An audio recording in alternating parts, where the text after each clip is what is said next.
I'm David Warren. Won't you come back again next time? We'll be keeping it all about Jesus, as we always do. It's The Great Story, here on Haven Today.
Tatapos ang pagsasahimpapawid ng 702 DZAS, Agapay ng Sambayanan.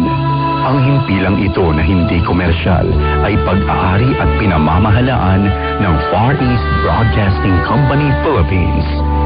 Ang DZAS ay may lisensya mula sa National Telecommunications Commission na may bilang BSD-0795-2017. Nagsasahimpapawid ang DZAS araw-araw sa lakas na 50 kilowatts sa 702 kHz sa AM band mula alas 4:35 ng umaga hanggang alas 12 ng hating gabi. Ang mga studio nito ay nasa One Corporate Center, 46th floor, Doña Julia Vargas Avenue, corner Meralco Avenue, Ortigas Center, Pasig City. At ang transmitter naman ay nasa Bukawi, Bulacan. Ang 702 DZAS ay nasa ilalim ng pangangalagang teknikal ng mga FEBC personnel na lisensyado ng National Telecommunications Commission at ng Professional Regulation Commission. Electronics and Communications Engineer Joaquin Aliga Jr., ECE number 0011597 at First Class Radio Operators. Elizalde Aramay, NTC number 17-1PNCR-268486.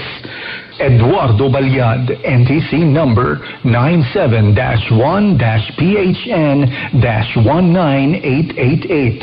Rafael Barduquillo, NTC number 14-1PNCR-26670.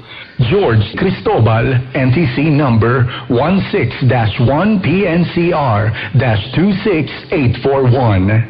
Raimundo Cristobal, NTC number 01-PHN-23193. Christopher D. Molina, NTC number 22-1PHN-27143 at JVC Tabwa, NTC number 15-1PNCR-26813. Maraming salamat sa pakikinig. Ito ang 702 DZAS, Agapay ng Sambayanan. Mga kababayan, ang pambansang awit ng Republika ng Pilipinas.